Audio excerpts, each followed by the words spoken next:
Welcome back to another Fourth and One podcast. This is episode 3, and today we're going to talk about our preseason top 25 ranking and just how it's going to go. We showed who voted for what.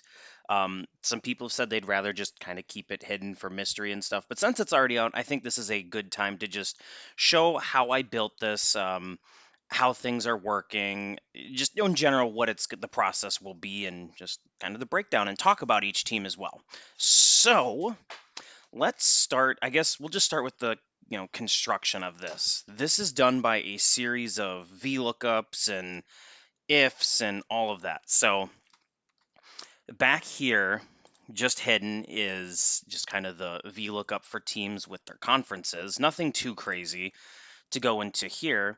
How this works is when you go ahead and pick a number, it's a series of ifs. So if, for example, you pick one, that's going to assign 15 points. So the first place vote gets 15 points, second place is 14, third is 13, all the way down to if you are 15th, there is a 1 point value assigned to that position. And then if there's none selected, there are 0 points. So it's just a pretty simple series of looking up here. And as you can see with Mad here at Georgia, bunch of ones and twos. So it's all just 14s and 15s across the board. That was a pretty simple formula to do. So when we did this, the main purpose of it was in case we can do the college football playoff, having a nice ranking system for it.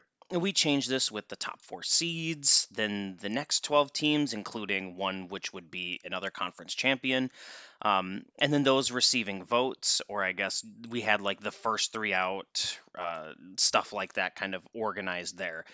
We're just changing this now to the top 15 since we cannot edit the college football playoff, which is a bit of a bummer, but understandable. Maybe in the future they will just be able to allow us to have that further customization. But I understand why not for the first, I guess, launch of this game being rebooted. So, how are we going about it? We don't really have criteria yet, especially preseason. I kind of just told them vote however you want. Um, we have obviously all the team overalls, but I kind of did a ranking of the users. I did that like 1 to 32, and then provided for those new guys, because that's the main thing is we've got guys who haven't played in the league before on this committee, or guys who just haven't played forever. Big Tune is on there, Orca is on there, Fury is on there. So I think those are the 3 guys that really haven't been around the league a ton. Everyone else has at least been around for a few seasons. Like QB Stud was just last cycle, but he has a good understanding of who's in it, who's not in terms of skill. So I just kind of gave him all that, said order it however the fuck you want. When we move then to in the season, that's when we're going to have to get into the nitty gritty of talking about quality wins, quote unquote quality losses, schedules, home, away, CPU, schedule, conference difficulty to rank these teams. Unfortunately, this isn't going to be much of anything in regards to is it actually mattering for the league and how we're ranking stuff to override, as we've said. But this will go in the history books. I'm not going to, I might just do like the final for what Madden has, but in sense of what we are going to do throughout the year, we are going to, like in the league history, include this. So we will include that, and this is going to hopefully be every week that we're doing this. There might be a time where we miss a week or two if advances are flying through the door. But in general, we're going to keep this up every week, post it. They're going to be delayed about 24 hours. Once the week is finished, we have all the win-loss records, stats, stuff like that. Committee will have 24 hours to submit, and then I will, as quick as I can, get in there, punch in the numbers, and be good to go. So I guess how we did, like I said, with the rankings, we'll talk about each person's kind of ranking, then talk about these teams that are in the top 15, then the top, or I guess the next, I think there's 6 other teams that received a vote. We're not going to really touch on the other teams that didn't get a vote. I will do kind of a couple of kickoff podcasts, probably 4, one going in through each conference. And then I'll do a big predictions podcast about the season, and then I'll have a few podcasts that are directed just at my team, like a Gopher deep dive, one of me creating my playbook on offense, talking about the schemes, roster previews. I'll do that if people wanted to, see if I could preview their roster or anything. You can send it to me, and as long as I've got time, I will absolutely work that in. I want to pump out content for the league, so yeah. But anyways, so we'll talk about my top 25. I can go super in depth because I know how I did that. I valued team overall first. So, whatever your team skill is, I valued that. And then the next one, I valued user skill. So, for example, I originally had Mad number one, Koi number two. I flipped that right as we went to go post these, just because I've seen Koi in these games really cook. So I just was like, I haven't seen Mad play it. It really doesn't matter either way. They're not going to change anything. Then I went Oregon 3. So to me, those are three of the best teams that we've got in the league. And although they might not be the best three users, they're in that top 10 user rank. But with those teams being so good, I just went by Texas because we got King Cheese and Koi. Mad's always solid, and now he's got the best team in the game. Sauce is always really good, but Oregon's one of the best teams in the game as well. I think they're the second or third best team in the game.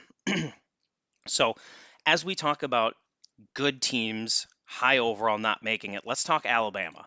So that goes into my thing of anyone who hasn't played in the league. I did not rank them. I do not know how they're going to be. I just always leave them off, or put them at the bottom. If I power rank 1 through 32, the bottom five are going to be, Alabama, UNC, Houston, who else do we've got for new technically? Auburn. Oh no, Auburn. We've known him. Florida. That's the other one. Florida and Clemson. So those five teams that haven't played a second in the league are always at the bottom. And then I just kind of work down from there. So the next group would be 4, 5, 6. I had Miami, I had Notre Dame, and I had Penn State. They're all kind of close in overall, so I just went Ryby 1. I did My Bad 2, Schley 3. That could have gone any order, but that was kind of my top 6. And I think for me, like that top 6 is probably a tier above the rest. And you can even see here that was the consensus top 6. I mean, even after the top 5, there's a substantial drop down, and if you look top 4, a substantial drop down after that. But to me, this is like where the kind of first gap is. These are kind of blue blood programs, or just very good teams with very good users all on them. So that's in a tier of itself. Then we look at that next tier where I think there's another kind of that mid gap of good users and then solid teams, or in Snake's case, which Snake might not be UCLA, he's looking to leave. That could be like TCU or one of the Kansas schools. Um, I personally then, when we go down, had a similar thing. So 8, or 7, I had Oklahoma, 8, Oklahoma State, 9, Ohio State.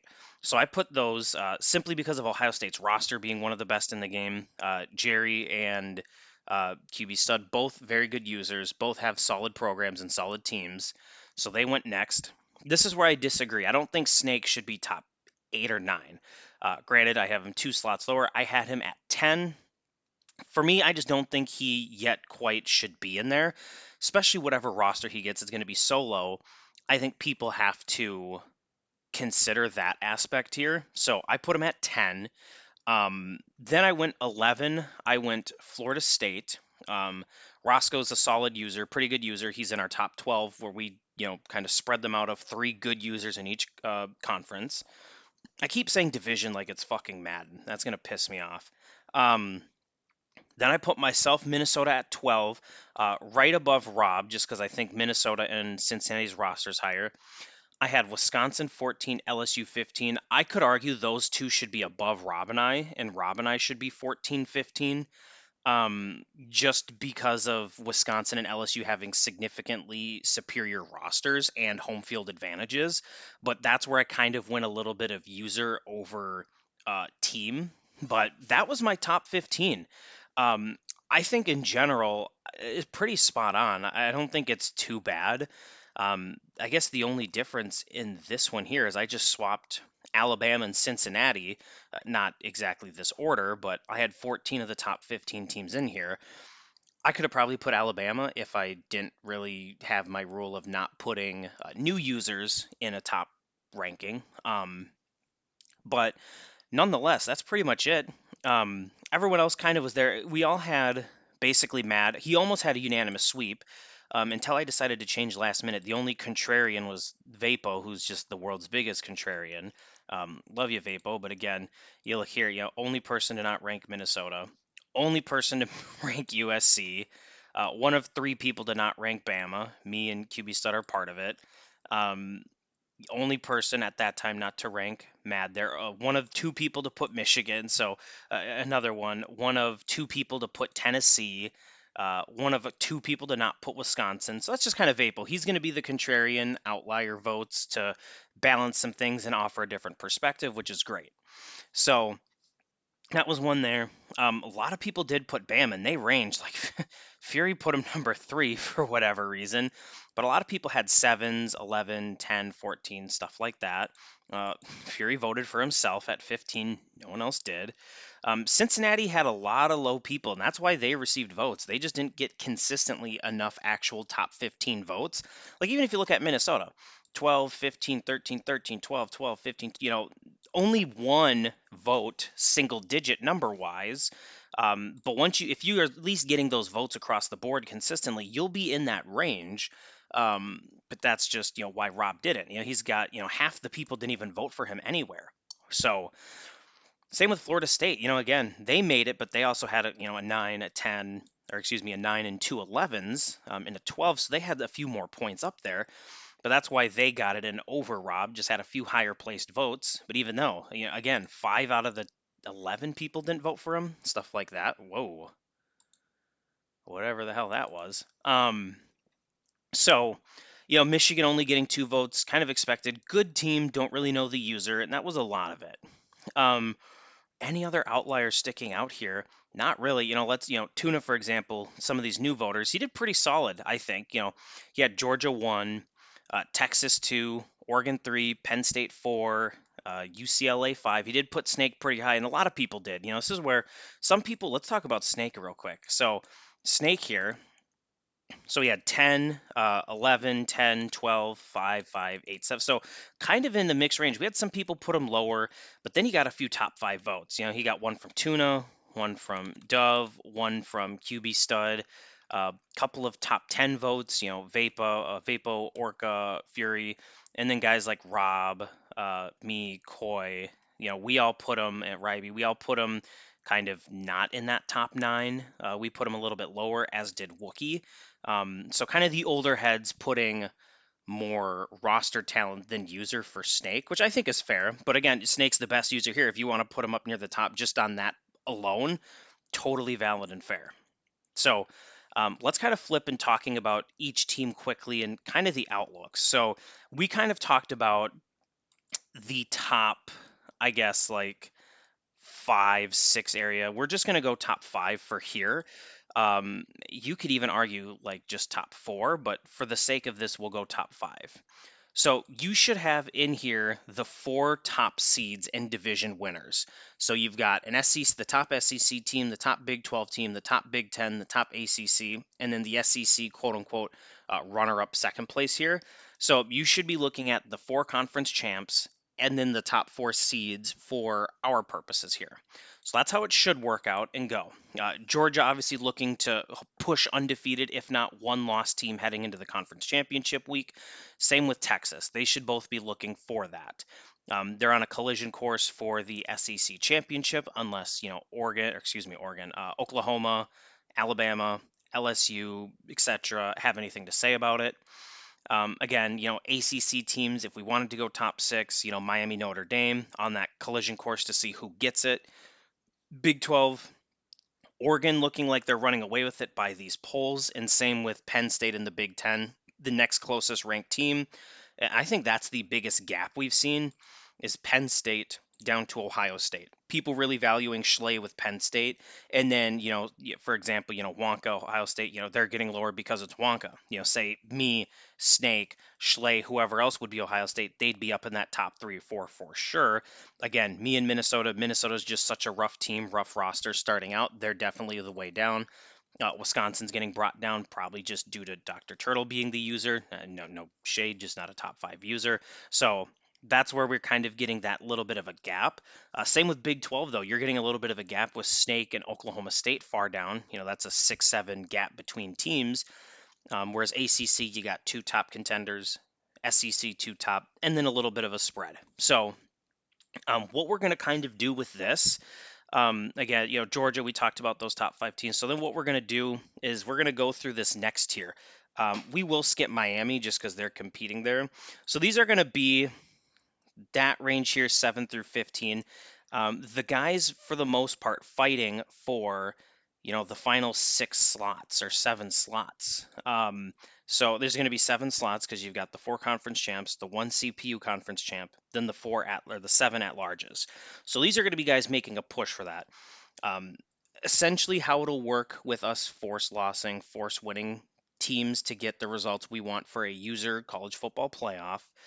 Um, if you make your conference championship the way we're setting it up, um, how we're having the round robin, no division. It's not like the Big Ten where prior to no divisions, where you were going to have one of Ohio State or Michigan. They were going to be 12-0, 11-1 going to the Big Ten championship out of the East. And then the West, you were going to have Iowa, Wisconsin, Minnesota, Illinois, whatever, all being 7-8 win teams and having like a 20 gap in the AP poll, like a second ranked team versus 22nd ranked team, where the loser wasn't going anywhere beyond maybe the Rose Bowl with how things shifted and worked out.